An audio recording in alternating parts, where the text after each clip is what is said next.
Você já sentiu que o chão sumiu sob seus pés? Que tudo o que você acreditava ser verdade se desfez em um único instante? Esta é a história de Clara, uma mulher que, no momento de sua maior dor, descobriu um dom que não pediu e se viu no centro de uma trama de perigo, mentiras e uma paixão avassaladora. Prepare-se, porque quando o destino decide mover suas peças, ninguém está a salvo. E às vezes, a única forma de sobreviver é enxergar o que mais ninguém consegue ver. Clara e Heitor eram o casal de ouro da editora Horizonte. Ele, um dos sócios, o rosto carismático do negócio. Ela, a editora-chefe, o cérebro e a alma da empresa. A pessoa que transformava ideias em sucessos. Eles não tinham um papel assinado, mas dividiam um apartamento nos Jardins, em São Paulo, e a promessa de um futuro. Clara, órfã desde cedo e criada pela avó numa cidadezinha do interior, via em Heitor sua única família. Ela dedicou anos a construir não apenas a carreira dele, mas o mundo deles. Um mundo que estava prestes a ruir, revelando que a base de tudo não passava de uma teia de mentiras. A chave girou na fechadura com a leveza de um hábito. Clara entrou no apartamento, deixando a bolsa de viagem cair no chão de mármore polido. Ela havia voltado um dia antes da conferência no Rio, movida por uma saudade que apertava o peito. Queria surpreendê-lo. O silêncio que a recebeu, no entanto, era denso, quase oleoso. Um perfume adocicado e caro, que não era o dela, pairava no ar. A porta do quarto, o santuário deles, estava entreaberta.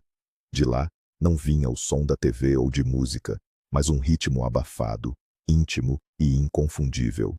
O coração de Clara martelou contra as costelas, um tambor de guerra anunciando a devastação. Seus pés, antes leves, agora pesavam como chumbo, mas a levaram até a porta. Ela não precisou abrir mais. A fresta era suficiente. Na cama deles, sob os lençóis que ela mesma escolhera, Heitor se movia sobre um corpo feminino, coroado por uma cascata de cabelos ruivos e flamejantes. O mundo de Clara parou de girar. O ar em seus pulmões se transformou em vidro moído. Ela deu um passo para trás, silenciosa, e a única coisa que quebrou o silêncio foi o som de seu próprio coração se partindo. Ela não gritou, não chorou. Uma frieza sobrenatural tomou conta de seu corpo, uma armadura de gelo sobre a ferida aberta. Clara deu meia volta, pegou a bolsa do chão e saiu, fechando a porta do apartamento com um clique suave e definitivo. Lá fora, o ar úmido e poluído de São Paulo a golpeou como uma bofetada, despertando-a do transe. Ela caminhou sem rumo pelas ruas arborizadas dos Jardins, o barulho da cidade se tornando um zumbido distante. As lágrimas, agora livres, queimavam seu rosto. Como ele pôde? A pergunta ecoava em sua mente, sem resposta. Cada passo a afastava mais da vida que conhecia.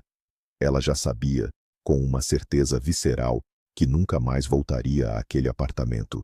Seus livros, suas roupas, suas memórias, tudo estava contaminado. Sentou-se no banco de uma praça, o céu de São Paulo se fechando, prometendo uma tempestade. O vento frio a envolveu, um prenúncio do inverno que se instalava em sua alma. Pela primeira vez em anos, Clara estava completamente sozinha. Sem teto, sem amor, sem chão. A chuva começou a cair, gotas grossas e pesadas, típicas do verão paulistano. Clara se refugiou no primeiro café que encontrou, um lugar charmoso com cheiro de grãos moídos e bolo de fubá. Ao procurar a carteira na bolsa para pagar por um café, o pânico a atingiu. Ela não a encontrou. Tinha deixado em casa, na pressa de fugir daquela cena. Vasculhou os bolsos do casaco e encontrou algumas moedas e notas amassadas, o suficiente para um expresso. Enquanto o líquido quente e amargo descia por sua garganta, a realidade a esmagava com todo o seu peso. Sem dinheiro, sem cartões, sem as chaves de seu próprio carro, que ficara na garagem do prédio. O único consolo era o celular, que ela enfiara no bolso por instinto. O garçom avisou que fechariam em breve. A chuva lá fora havia se transformado em um temporal, com raios cortando o céu escuro. Para onde ir? Voltar para o apartamento era impensável. A imagem de Heitor com a outra mulher era uma faca cravada em sua mente. Em meio ao desespero, uma ideia surgiu.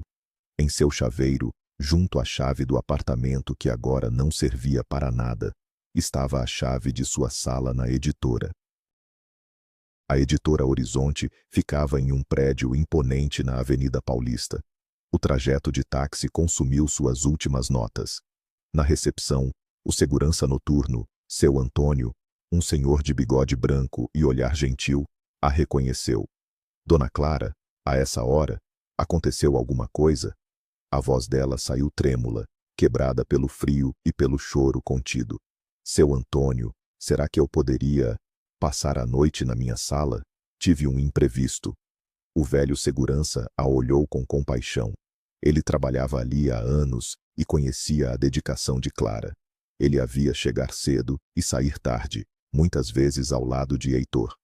Claro, minha filha, não se preocupe, vou preparar um chá de camomila para a senhora.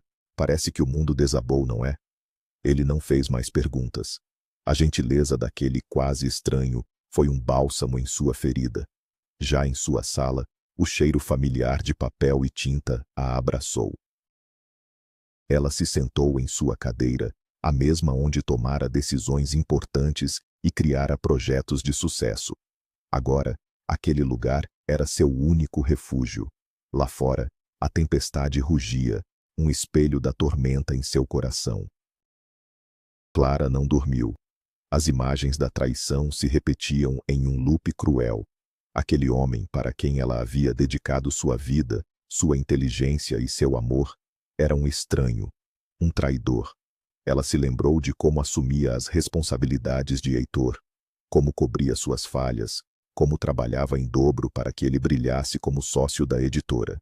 Ele dizia que o casamento era apenas um papel, uma formalidade desnecessária diante do amor que sentiam. Que piada de mau gosto.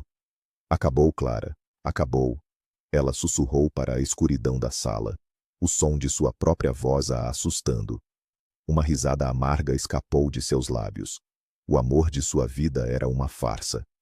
Com o primeiro raio de sol, o cansaço a venceu e ela adormeceu na cadeira.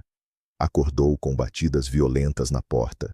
Clara, abra essa porta. Eu sei que você está aí. A voz de Heitor, carregada de fúria, fez seu coração disparar. Não havia remorso em seu tom, apenas raiva. O confronto era inevitável.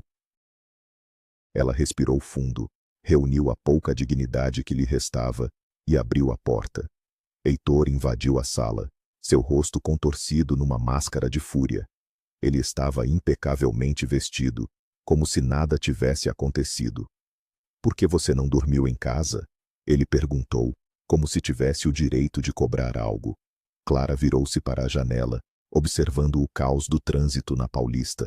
Não queria que ele visse seus olhos inchados. Não quis atrapalhar seus compromissos importantes, Heitor. A formalidade em sua voz o surpreendeu. Ele se aproximou, e o cheiro do perfume da outra mulher ainda estava impregnado nele, misturado ao seu. O estômago de Clara se revirou. O mais chocante era a ausência total de culpa em seu olhar. Pelo contrário, havia uma arrogância desafiadora. O que foi? Viu alguma coisa que não gostou? Ele zombou. Você quer dizer a vagabunda que você levou para a nossa cama? Sim, eu vi. A respiração de Clara ficou curta. Ela esperava negações, desculpas, qualquer coisa, mas não aquilo. Ele a encurralou contra a parede, seu corpo bloqueando a saída. Aonde você pensa que vai? Acha que pode simplesmente ir embora? Me solta, Heitor. Acabou. Eu não quero mais te ver. A voz dela era um fio, mas firme. Ele apertou seu braço com força. Você pensou bem, Clarinha? O apelido carinhoso soou como um insulto. Você não é nada sem mim. Lembra de onde eu te tirei? Daquela cidadezinha poeirenta. Quer voltar para lá? Ninguém vai te dar um emprego nesta cidade sem a minha referência. A ameaça era clara e cruel. Ele estava usando o passado dela, a falta de família, a solidão, como uma arma. Os pais de Clara morreram em um acidente quando ela era criança, e sua avó, sua única referência, havia falecido há alguns anos. Heitor era tudo o que ela tinha, ou assim ela pensava. Que pena que eu demorei tanto para enxergar o monstro que você é. Ela cuspiu as palavras. Sentindo o aperto dele afrouxar por um instante, ela se desvencilhou e correu para fora da sala, as lágrimas finalmente vencendo a batalha. A dor da traição era agora superada pela dor da humilhação. Um vazio escuro e frio se abriu em seu peito, sugando toda a esperança. Clara correu pelas ruas, sem destino. O dia estava cinzento, o ar pesado após a tempestade da noite. A vida que ela conhecia se desfez em menos de 24 horas. Precisava buscar suas coisas, mas a ideia de encontrar Heitor novamente, ou pior, de encontrá-lo com a amante, era aterrorizante. Ela parou em frente a uma floricultura de luxo na rua Oscar Freire. Homens elegantes saíam com buquês e arranjos caríssimos. O reflexo no vidro da vitrine mostrou uma mulher com o rosto manchado de rímel, os olhos vermelhos e perdidos. Um sorriso triste curvou seus lábios. Virando-se para ir embora, absorta em sua miséria, ela não viu o homem que saía da loja. O impacto foi forte. Clara se chocou contra ele, que carregava uma enorme cesta de rosas brancas. As flores se espalharam pela calçada. Ela caiu. "Olha por onde anda!" A voz masculina soou irritada. Mas em seguida, ele estendeu a mão para ajudá-la a se levantar. No instante em que a pele dele tocou a dela, algo estranho aconteceu. Uma corrente elétrica percorreu seu corpo. A cabeça de Clara girou violentamente. O mundo ao seu redor desapareceu, substituído por uma sequência de imagens vívidas e aterrorizantes. Um clarão, metal se contorcendo, o cheiro de gasolina e fumaça preta. Ela viu o homem à sua frente, o mesmo homem das rosas brancas, preso dentro de um carro de luxo preto, um sedã blindado. As chamas lambiam o veículo, consumindo tudo. O rosto dele, desfigurado pelo pânico e pela dor. Um grito silencioso e desesperado. Ela sentiu o calor do fogo em sua própria pele. A dor dele como se fosse sua. A placa do carro brilhava em meio ao inferno. Rio 5458. Tão real, tão palpável. A força da visão a derrubou. Seus joelhos cederam e a escuridão a engoliu. A última coisa que ouviu foi a voz preocupada do homem, agora distante. "Moça, você está bem?" O dom, a maldição que sua avó dizia que ela carregava, que não se manifestava desde sua adolescência, havia retornado no pior momento de sua vida. Clara acordou em um banco de ponto de ônibus. O homem das rosas estava agachado ao seu lado, o rosto vincado de preocupação. "Meu Deus, você me deu um susto. Precisa ir a um hospital. Vou chamar um carro para você." Ele era bonito, de uma forma clássica. Cabelos escuros, olhos expressivos e um ar de quem carrega o peso do mundo nos ombros. "Por favor." A voz dela era um sussurro rouco. "Fique em casa amanhã. Não saia. Você corre perigo." Ele a olhou confuso. "Acho que você bateu a cabeça com força. Precisa mesmo de um médico." "Não, eu estou bem." Ela insistiu, levantando-se com dificuldade. "É sério. O carro preto, a placa." Ele deu um passo para trás, o olhar de preocupação se transformando em desconfiança. Ele se dirigiu a um sedã preto, blindado, estacionado ali perto. A placa era RIO 5458. O coração de Clara gelou. "Espere!" Ela gritou, correndo até ele. Agarrou seu braço desesperada. "Eu sei que pareço louca, mas me escute. Por tudo o que é mais sagrado, não entre nesse carro amanhã. Sua vida está em risco. Eu vi o fogo." O homem a olhava com uma mistura de pena e espanto. Olha, moça, eu agradeço a preocupação, mas é melhor você ir para casa descansar. Ele se desvencilhou delicadamente e entrou no carro, partindo em seguida. Clara ficou parada na calçada, sentindo-se impotente e ridícula. Ele não acreditou. Claro que não. Nem ela mesma entendia direito aquelas visões. Sua avó dizia que eram flashes do que poderia ser, encruzilhadas do destino que se mostravam para ela. Com um suspiro pesado, ela se forçou a pensar em sua própria situação. Precisava de um lugar para ficar. Lembrou-se do pequeno apartamento na Muca que sua avó lhe deixara e que ela alugava para uma família. Era sua única opção. Ligou para os inquilinos, explicando a situação com o coração apertado. Era uma família boa, com um bebê recém-nascido. Eles pediram um tempo para encontrar outro lugar. Clara, sentindo-se culpada, concordou em dar-lhes um mês, mesmo sem saber onde ela mesma dormiria. O dinheiro do aluguel adiantado, que eles ofereceram, seria sua salvação por enquanto. Com algum dinheiro no bolso, a prioridade era recuperar seus pertences. A cada passo que dava em direção ao prédio onde morou, a angústia aumentava. E se Heitor estivesse lá? E se a amante ruiva estivesse com ele? Parou em frente à porta, respirou fundo e inseriu a chave na fechadura. A chave girou em falso, 1, 2, 3 vezes. Ele havia trocado as fechaduras. Em menos de um dia, ele a apagara não só de sua vida, mas de sua própria casa. Clara sentou-se nos degraus frios da escada de serviço, o desespero voltando com força total. Chorou silenciosamente, abraçando os próprios joelhos. Ela esperou por horas, na esperança de que ele chegasse, mas o apartamento permaneceu escuro e silencioso. A noite caiu, e ela estava novamente sem ter para onde ir.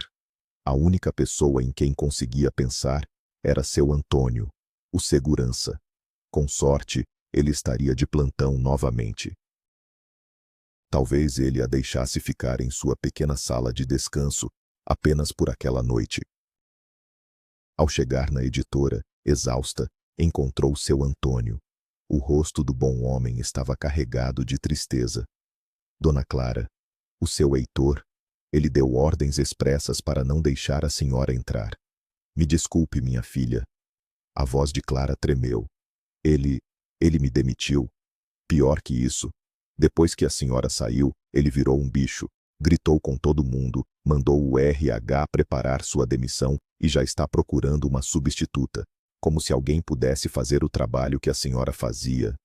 Seu Antônio suspirou. Não sei o que houve entre vocês, mas não posso te deixar na rua. Venha, pode dormir aqui na minha salinha. Ninguém vai saber. Amanhã a senhora resolve o que fazer. A gratidão de Clara era imensa. A dor da injustiça a consumia. Mas a bondade daquele homem era um pequeno ponto de luz na escuridão. Mal deitou a cabeça em um travesseiro improvisado, adormeceu profundamente, vencida pelo cansaço físico e emocional. O som de vozes no corredor a despertou.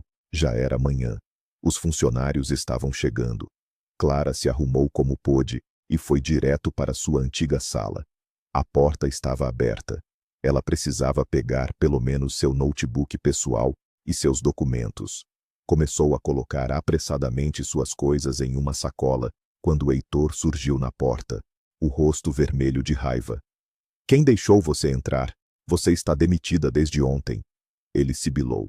Não se preocupe, vim apenas pegar minhas coisas e meu acerto. Não vou mais incomodá-lo. Respondeu ela, a voz fria como gelo. O homem à sua frente parecia um estranho demoníaco, muito distante daquele por quem ela se apaixonara. Larga isso! Ele gritou, apontando para a sacola. Isso são minhas coisas pessoais, Heitor. O notebook é meu. Não enlouqueça. Ele avançou sobre ela, a mão erguida, pronta para o tapa. Naquele exato instante, a secretária dele apareceu na porta. Doutor Heitor, o diretor-geral chegou. Está esperando o senhor na sala de reuniões. Heitor baixou a mão. Você teve sorte. Agora suma daqui. Sabe, Heitor, disse Clara, a voz firme apesar do coração disparado. O universo tem um jeito engraçado de devolver o que a gente faz. Todo o mal que você me causou vai voltar para você.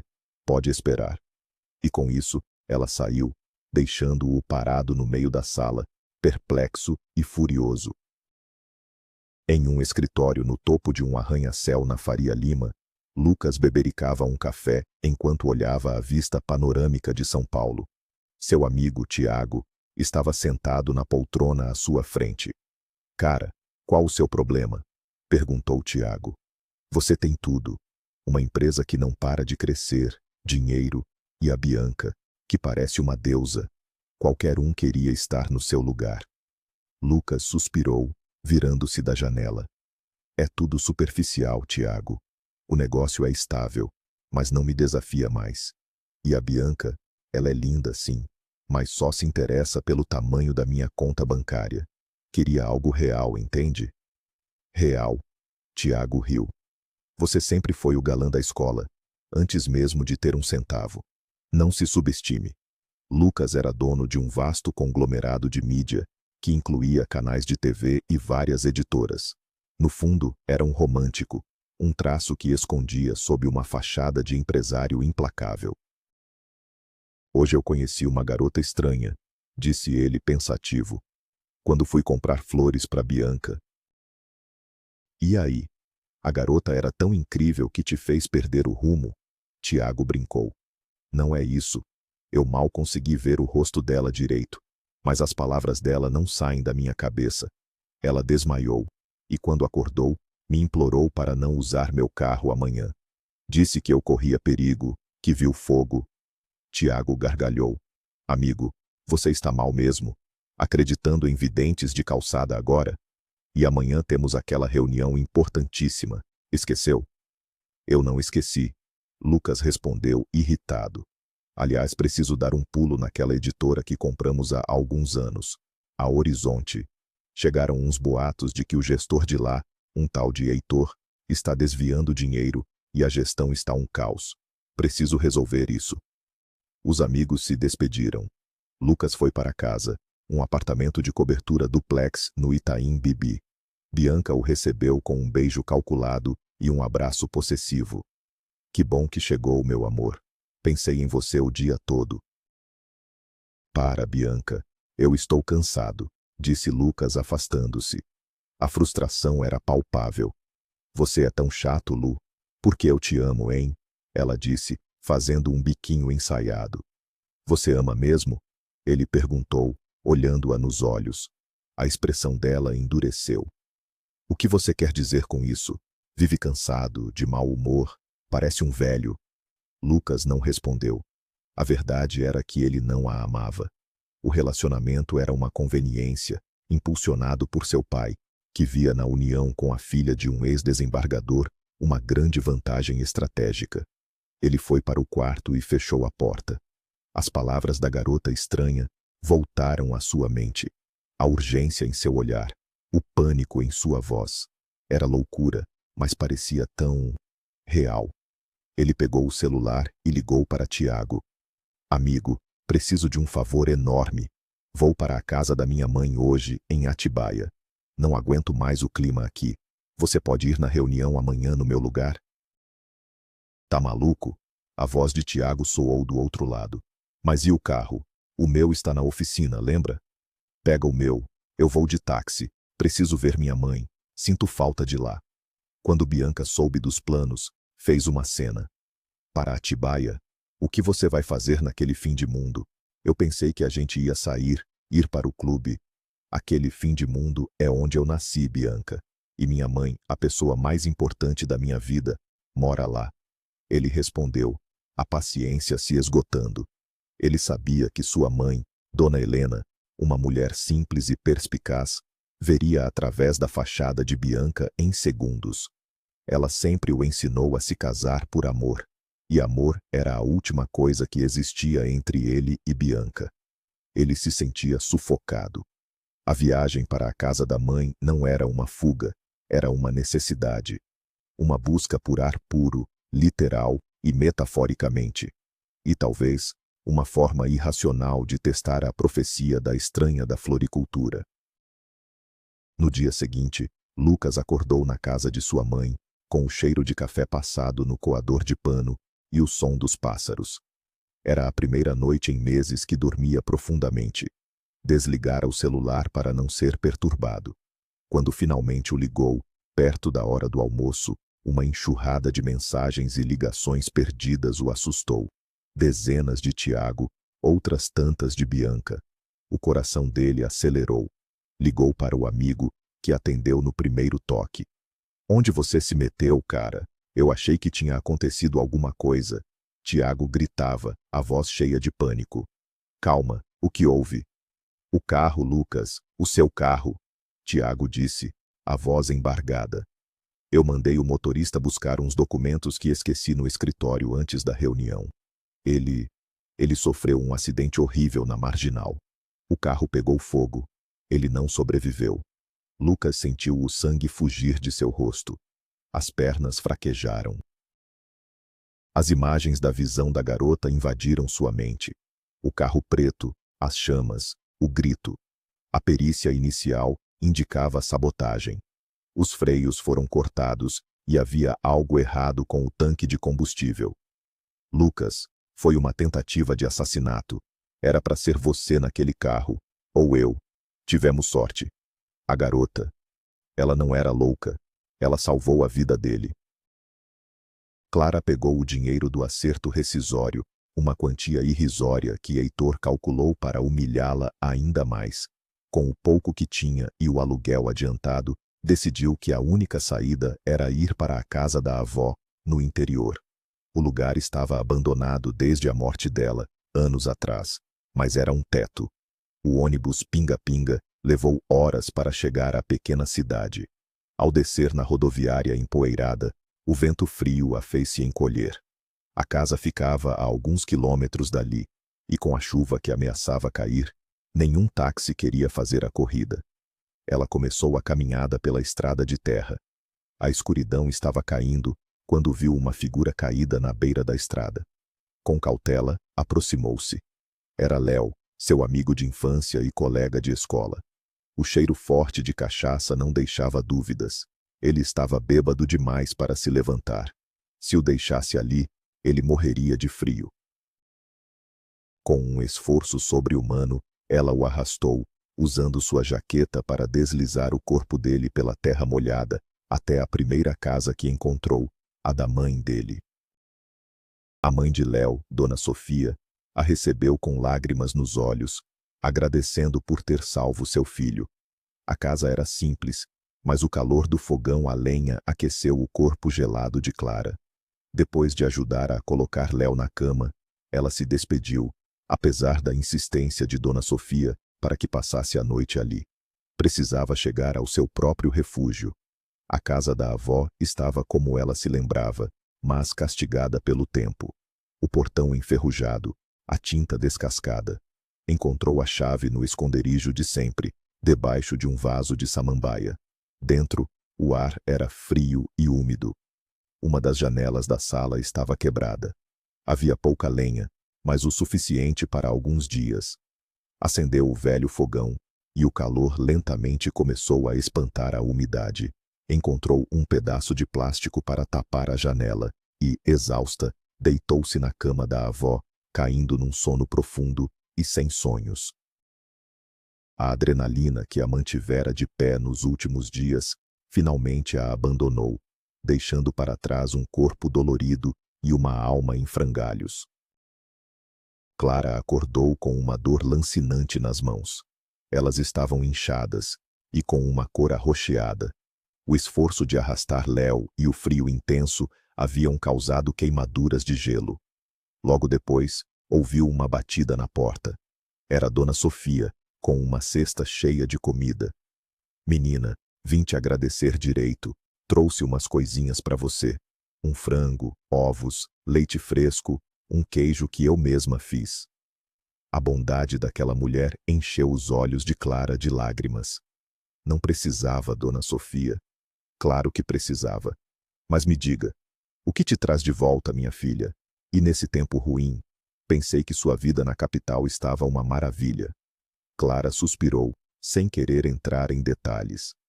A vida dá umas voltas, né?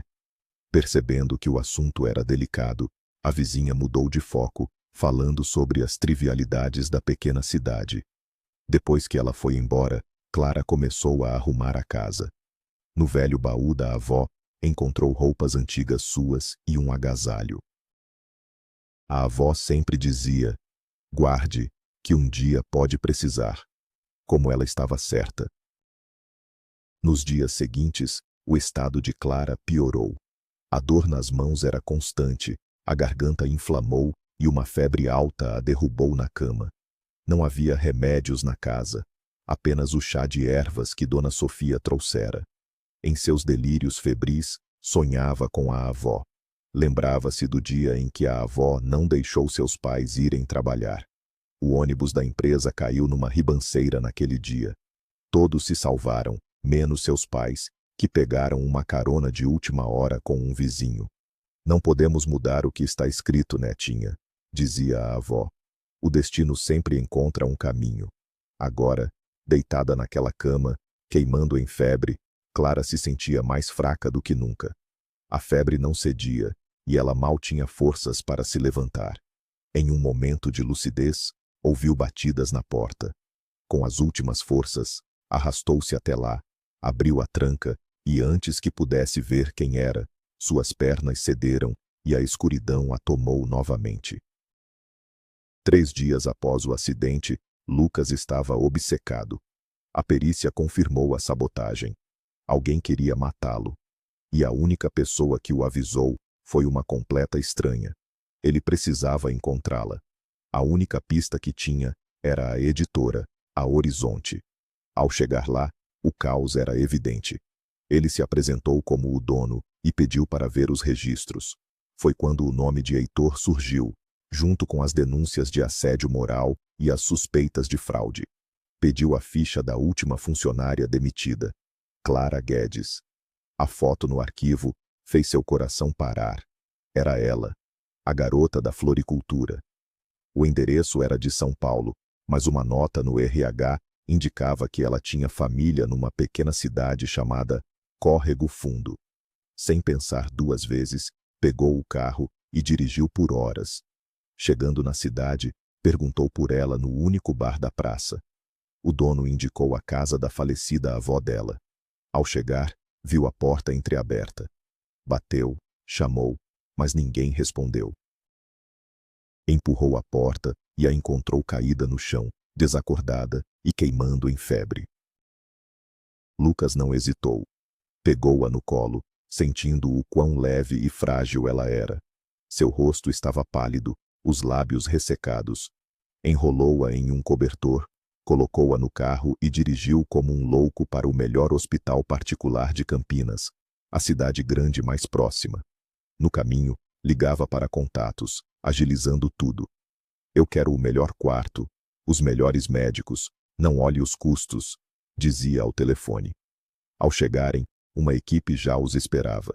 Enquanto a levavam para a emergência, ele ficou na sala de espera, as mãos tremendo. Ele não a conhecia, mas sentia uma responsabilidade avassaladora. Ela salvara sua vida, e agora a vida dela estava em suas mãos. Ele pensava em como ela, mesmo em seu próprio inferno pessoal, demitida, traída, sem ter para onde ir, teve a compaixão de avisar um estranho sobre um perigo que só ela podia ver. Ela era extraordinária. Clara acordou em um quarto de hospital, que mais parecia um hotel de luxo. Estava confusa, com um acesso intravenoso no braço e as mãos completamente enfaixadas. A última coisa de que se lembrava era o chão frio da casa da avó. Uma enfermeira entrou, sorrindo. Que bom que acordou. Seu marido estava tão preocupado. Ele não saiu daqui 1 minuto. Marido? Ela pensou em Heitor e sentiu um calafrio. Não podia ser. O médico entrou e explicou seu quadro. Um princípio de pneumonia e queimaduras de 2º grau nas mãos, causadas pelo frio. Você teve sorte. Mais um dia e a situação poderia ser irreversível. Seu marido agiu rápido. Um homem muito dedicado. A confusão de Clara só aumentava. Que marido? Quem a trouxera para ali? Quem estava pagando por tudo aquilo? A resposta entrou pela porta logo em seguida. Era ele, o homem das rosas brancas, o homem da sua visão. Ele trazia um pequeno buquê de flores do campo. Oi, disse ele, a voz suave. Eu sou o Lucas. Acho que ainda não fomos apresentados direito. Clara o encarou, sem palavras. Me desculpe, ela sussurrou. Eu falei um monte de besteiras. Você deve ter me achado louca. Louca? Ele riu, uma risada que aqueceu o quarto. Não. Você salvou a minha vida. Eu é que estou em dívida com você. A polícia confirmou a sabotagem no meu carro. Se eu não tivesse te dado ouvidos, ele se aproximou da cama. Obrigado, Clara. O jeito como ele disse seu nome, a sinceridade em seu olhar. Ele tocou a mão dela, sobre as faixas. O contato foi elétrico, intenso. A mesma sensação do primeiro encontro, mas agora sem o pânico da visão. A cabeça dela girou, mas por um motivo diferente. Ela se sentiu segura, como não se sentia há muito tempo. Descanse, vou cuidar de tudo, disse ele. E, pela primeira vez, Clara acreditou que talvez as coisas pudessem um dia ficar bem. Lucas vinha todos os dias. Trazia livros, revistas, pão de queijo da melhor padaria da cidade. Eles conversavam por horas, sobre trabalho, sobre a vida, sobre sonhos. Descobriram afinidades, um senso de humor parecido, uma visão de mundo complementar. Ele contou sobre a pressão do pai, sobre seu desejo de construir algo próprio, com sua marca, não a da família. Clara falou sobre sua paixão por livros, sobre a alegria de descobrir um novo autor. A conexão entre eles se aprofundava a cada visita. No dia da alta, Lucas a esperava na saída. Tenho uma proposta para você, disse ele sério. Eu sei o que Heitor fez. Li seu currículo. Você é brilhante. Estou começando um novo projeto de mídia, do zero, secreto por enquanto, e preciso de alguém de confiança, alguém com a sua experiência, para ser meu braço direito, para construir isso comigo. Clara estava atônita. Um emprego? Mais que isso, uma sociedade, e... Eu sei que você não tem para onde ir agora. Minha casa é enorme. Você pode ficar lá, ter seu próprio espaço, seu escritório, pelo menos até se reerguer. Pense nisso como uma proposta de negócios. A oferta era tentadora, mas seu coração hesitava. Estar perto dele era perigoso para sua sanidade emocional. Mas que outra escolha ela tinha? A caminho de São Paulo, no carro confortável de Lucas, o clima era leve. Eles riam, planejavam os primeiros passos do novo projeto. Clara se sentia viva de novo. A empolgação profissional se misturava a uma atração crescente por aquele homem. Quando estavam entrando no condomínio de luxo onde ele morava, ele freou o carro. Clara, preciso te dizer uma coisa. O tom dele mudou. Eu não moro sozinho. Minha namorada, Bianca, mora comigo. O mundo de Clara, que começava a ganhar cor, voltou a ser cinza. Um nó se formou em sua garganta. Namorada. Claro que ele tinha uma namorada. Um homem como ele não estaria sozinho. Eu entendo. Foi tudo o que conseguiu dizer. O resto do caminho foi em silêncio. A casa era uma mansão moderna, de vidro e concreto, impessoal e fria. Uma mulher deslumbrante, de cabelos ruivos e corpo escultural, desceu as escadas. Ao ver Clara, seu sorriso se desfez. O ar gelou. Era ela, a amante de Heitor. A mulher de sua cama. Clara sentiu o chão desaparecer pela segunda vez. O choque paralisou Clara. Era a mesma mulher. A mesma cascata de cabelos ruivos. A mesma expressão arrogante. Ela olhou para Lucas, depois para Bianca, a traidora. Como aquilo era possível? O destino estava zombando dela. Lucas, querido, quem é? Essa. A voz de Bianca era puro desprezo, analisando Clara dos pés à cabeça. Bianca, esta é a Clara, minha nova sócia. Ela vai trabalhar e morar aqui por um tempo, por motivos pessoais. A voz de Lucas era firme. Sua sócia? Morar aqui? Você só pode estar brincando. Bianca riu, incrédula. Olha para ela. Que tipo de negócio você vai fazer com essa coitada? A humilhação queimou o rosto de Clara.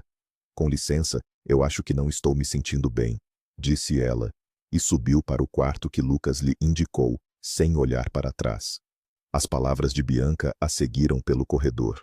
Você ficou louco, Lucas? Trazer uma Zé Ninguém para dentro da nossa casa? O que ela faria? Estava presa na casa do homem por quem começava a se apaixonar, dividindo o teto com a mulher que destruiu sua vida anterior. Era um pesadelo. Na manhã seguinte, Clara desceu para tomar café. Encontrou Bianca sozinha à mesa, lendo uma revista de moda. Bom dia, disse Clara, tentando ser civilizada. Bianca a ignorou por um momento, depois levantou os olhos lentamente. Escuta aqui, sócia, ela disse, a voz venenosa. A área de serviço é para lá. Os funcionários comem na copa. Não confunda as coisas. Você está aqui de favor. Não se esqueça disso. O sangue de Clara ferveu, mas ela engoliu a raiva. Desculpe, não sabia das regras da casa. Ela pegou uma xícara de café e voltou para o quarto. Aquele lugar era um campo de batalha, e ela estava em desvantagem. Mergulhou no trabalho, a única coisa que podia mantê-la sã. Horas depois, uma das empregadas bateu à sua porta, trazendo várias sacolas de grife. O senhor Lucas mandou entregar suas coisas. Eram suas roupas, seus livros, seu notebook. Tudo o que ficara no apartamento de Heitor. O telefone tocou. Era Lucas. Espero que esteja tudo aí. Tive uma conversinha com seu ex-chefe. Acho que ele entendeu o recado. A gratidão se misturou a uma pontada de dor. Ele era tão atencioso, tão protetor, e estava com a mulher errada. Naquela noite, Lucas e Bianca saíram para um evento. Clara, trabalhando até tarde, viu pela janela a forma como ele a ajudou a entrar no carro. Um casal perfeito, para quem olhasse de fora. A dor era física. Meses se passaram. O projeto de Lucas e Clara tomava forma, tornando-se uma empresa real e promissora. Eles passavam dias inteiros juntos, trabalhando, criando, sonhando. A cumplicidade e a atração cresciam a cada dia, tornando a presença de Bianca cada vez mais insuportável. Uma noite, Lucas foi ao apartamento de Tiago, precisando desabafar. A porta estava entreaberta e ele ouviu vozes alteradas. Uma delas era de Heitor. Você me prometeu o dinheiro, gritava Heitor. Aquele idiota do Lucas descobriu minhas fraudes. Bianca me largou grávida e agora estou na rua por sua causa. Tiago respondeu furioso. A culpa é sua. O plano era simples. Sabotar o carro, o Lucas morria. Eu assumia a empresa dele com a ajuda do pai e te dava a sua parte. Mas você foi um incompetente. Lucas entrou na sala. Os dois homens empalideceram. Heitor, Tiago, seu melhor amigo, e Bianca, grávida, de Heitor. A traição era completa, vinda de todos os lados. Naquela mesma noite, ele expulsou Bianca de casa. No dia seguinte, ligou para o pai e abriu mão de tudo. Pegou as chaves do carro e dirigiu até o pequeno apartamento na Moca, para onde Clara havia se mudado na semana anterior. Ela abriu a porta. Antes que ela dissesse qualquer coisa, ele assegurou. Me perdoa. Eu fui um tolo. A Bianca está grávida, mas do Heitor. Eles e o Tiago tentaram me matar. Eu não me importo com mais nada. A única coisa que importa é você. Eu não consigo viver sem você, Clara. As lágrimas escorreram pelo rosto dela, mas desta vez eram de alívio. Nos braços dele, ela finalmente encontrou seu lugar. O destino os uniu de forma trágica, mas o amor que sentiam era a prova de que, mesmo nas ruínas de uma vida, é possível construir um futuro. E você? Acredita que o destino pode ser reescrito?